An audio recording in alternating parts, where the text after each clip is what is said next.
I think there's actually a conversation that goes on between your body and the food. I mean this quite literally.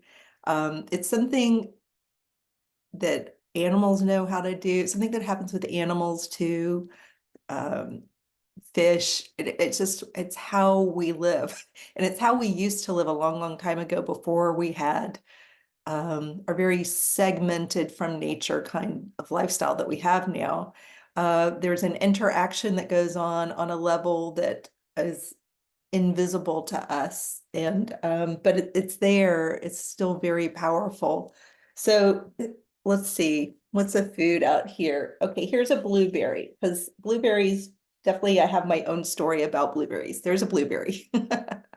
um, and it's sitting there on its little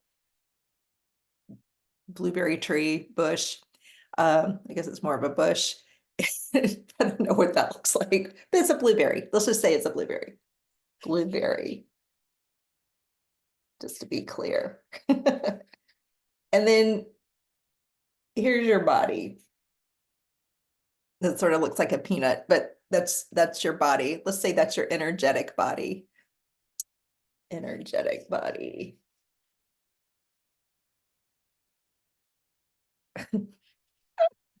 Okay, here we go. There is a two-way conversation happening here between things like blueberries. It could be anything. I'm just using a blueberry as an example. Something, there is an energetic conversation going on between your natural environment and you, because you are connected. We just forget that we're actually connected to our environment. You are connected to the planet in a way that you can't change. And you're also connected to every bush, root, tree, vine, everything, the water around you, the dirt, the soil, the rocks. You're connected in ways that are just so hard to see visibly, and to know absolutely, although you can feel it absolutely, but it's something that we're not taught how to think of things this way. There are people who are taught to think of things this way, but most of us, if you're watching this, you probably have not been taught to think of yourself in relationship to your environment this particular way, but it doesn't make it not true. Just because you haven't been taught it doesn't make it not true. It's just that you haven't been taught it. But it's one of the most absolutes that there is, that you were born into this planet and exist as a natural part of this planet the same way, a waterfall exists on this planet, or anything growing on this planet. You're growing on this planet too, and you were made to be a kind of an intricate part of this mix of things that exist together. So we're all growing and existing on this planet together as a tapestry, and you're a part of the tapestry. And because we have, consciousness and the ability to see ourselves as separate, we can start to believe that we are completely separate. But it's more like a both and, like you do have your individual perspective and point of view and your individual body, but it's like you're a part of a larger consciousness and a larger body. Um, just like you have individual cells inside your body, um, those individual cells are a part of you. They're a part of a huge matrix of other individual cells. All those cells have to work together, and they are a part, each individual cell in your body is a part of something much bigger. And the same is true of you. You're like an individual cell in this planet. And then we could take that out further, but then it gets kind of mind-bendy. Of course, I have studied astrology, and that's taking it out further, that our planet is an individual cell and a part of a larger system. But in terms of intuitive medicine and understanding how to intake things from your environment, it's probably more useful to think of On a cellular level, you do have individual cells that are trying to solve specific problems that individual cell might be facing. You might have one individual cell in your body that's struggling with fighting something off. Maybe something's trying to invade the cell.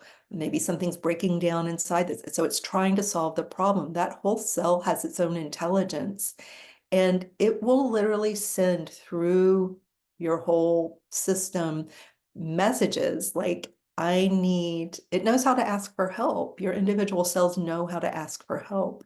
And it will send through your own body wisdom messages to you for what it needs. Like, go get more of this specific vitamin, but it may not tell you get vitamin K. It may show you a picture of something with vitamin K in it.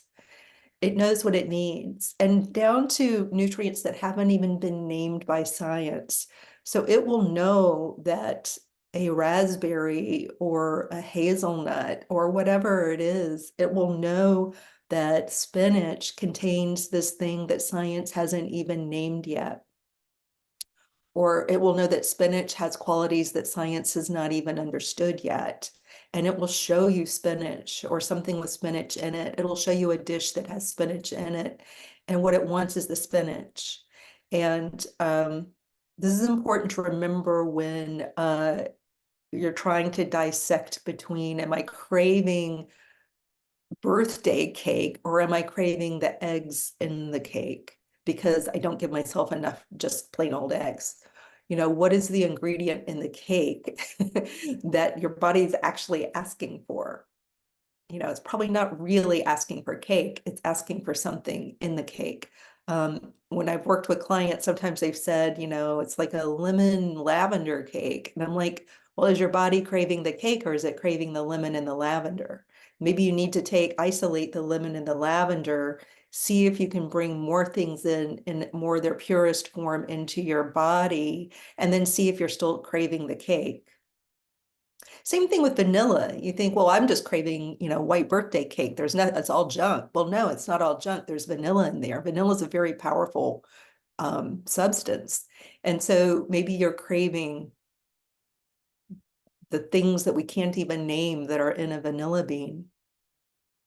So your body, back to my really crappy picture, it has this conversation, and we can say your energetic body. We can also go down to we could just say this is a cell. This is a cell in your body, and it's giving information out and it's taking information. It's having a conversation with the world around you, but also with your brain and with your ability to intuit your own needs. It's having these conversations all the time.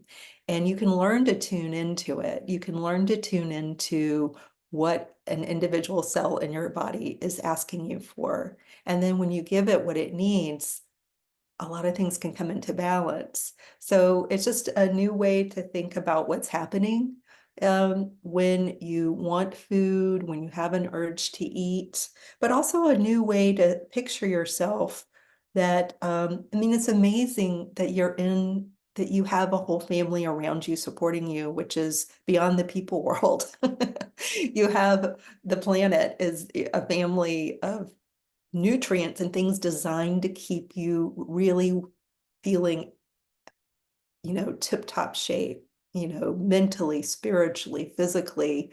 You have this beautiful, huge family around you at all times, interacting with you on some level that we can't see, and it's not something you can knock on. It's not like a table, where you can knock on a table. But it's there. It doesn't make it not there that you can't see it and that you've never been told it doesn't make it not true. But it's a fun new way to start living, to understand how deeply and wonderfully you're connected to everything, but also how to start eating differently and understanding what's happening when you have cravings, how to dissect it so that you start getting what you really need and don't take in the stuff that hurts you. All right, so that's